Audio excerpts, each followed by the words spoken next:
ने 29 तारीख को ये कंपनी शॉर्टलिस्ट करी थी, RNIT AI सॉल्यूशन। 29 तारीख को ये शॉर्टलिस्ट करी थी कंपनी और 1 तारीख को ये शॉर्टलिस्ट करी थी। तो अपन सबसे पहले देखते हैं RNIT AI सॉल्यूशन क्या है और कैसे परफॉर्म कर रही है। ठीक है, तो देखो ये कंपनी क्या है, बेसिकली ये AI में डील करती है। ठीक है, तो AI में इसका क्या काम है कि भाई ये फेस रिकग्नाइज करती है।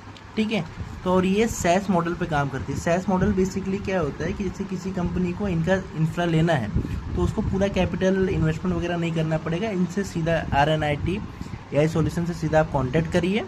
ठीक है, आप अपनी रिक्वायरमेंट बताइए, वो आपको आपका टेक यूज करने को देंगे और बेसिकली मंथली बेसिस पे या कॉन्ट्रैक्ट बेसिस पे आपसे पेमेंट लेंगे। ठीक है, तो ये उनका बिजनेस मॉडल होता है। देखो फेस रिकग्नाइज सिस्टम और अदर डिजिटल गवर्नेंस वगैरह करते हैं। बेसिकली इनके कस्टमर कौन से हैं, इनके गवर्नमेंट डिपार्टमेंट इनके कस्टमर है और कोई ऑर्गेनाइजेशन वगैरह वाले कस्टमर है। ये B2B मॉडल है।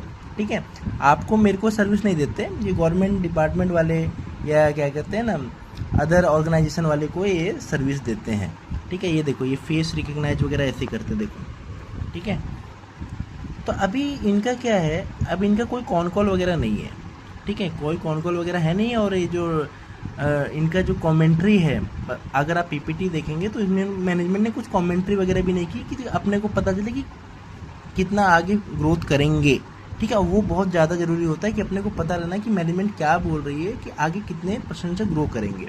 फिर भी ये कंपनी क्यों रडार में है, क्योंकि इस कंपनी में ग्रोथ देखो आप 40% से ग्रोथ आई है। ठीक है, year on year quarterly basis पे, और ईयर ऑन ईयर ही अगर आप ईयरली बेसिस पे देखोगे तो भी 60% से ग्रोथ आई है। ठीक है, अगर मैं अज्यूम भी करता हूँ ये कंपनी उसी रेट से ग्रो करेगी, क्योंकि ये कंपनी का बिजनेस मॉडल यूनिक है, तो आप इसको कम्प्लीटली इग्नोर नहीं कर सकते। न्यू ट्रेंडिंग बिजनेस मॉडल है। ठीक है, तो अगर आप अज्यूम भी करेंगे, और इनका बेसिकली क्या है ना, ये 2017 के बाद कुछ ये डोरमेंट हो गई थी कि डीएक्टिवेट कर दी थी इनका बिजनेस, कुछ मतलब बंद ही कर दिए थे। अब 2025 से रिवैम्प किए हैं बिजनेस और AI में डील करेंगे, मैनेजमेंट वगैरह चेंज कर दिए और 2025 से AI में ही काम कर रहे हैं। ठीक है, तो आपको उससे पहले का नहीं देखना है, उसके बाद का देखना है। वैसे भी अपन तो आगे का ही देखते हैं ना, पहले का परफॉर्मेंस वगैरह तो कुछ देखते नहीं है। अगर अपन अज्यूम करते हैं कि ये कंपनी 40% से ग्रोथ करेगी, अगर अज्यूम करते हैं तो देखो इनका 52 करोड़ का रेवेन्यू है। ठीक है, 52 करोड़ आपका कहाँ से है, 52 करोड़, ये देखो 52 करोड़ का रेवेन्यू है। 52 करोड़ का 52 करोड़ का रेवेन्यू, अगर ये अपन अज्यूम करते 40% से ग्रो करेगी तो 72 करोड़ का रेवेन्यू अगले साल कर लेगी। अजम्पशन पे 20% के पैड मार्जिन पे काम करते हैं, तो इनका अगले साल का अर्निंग कितना हो गया, ऑलमोस्ट 14-15 करोड़।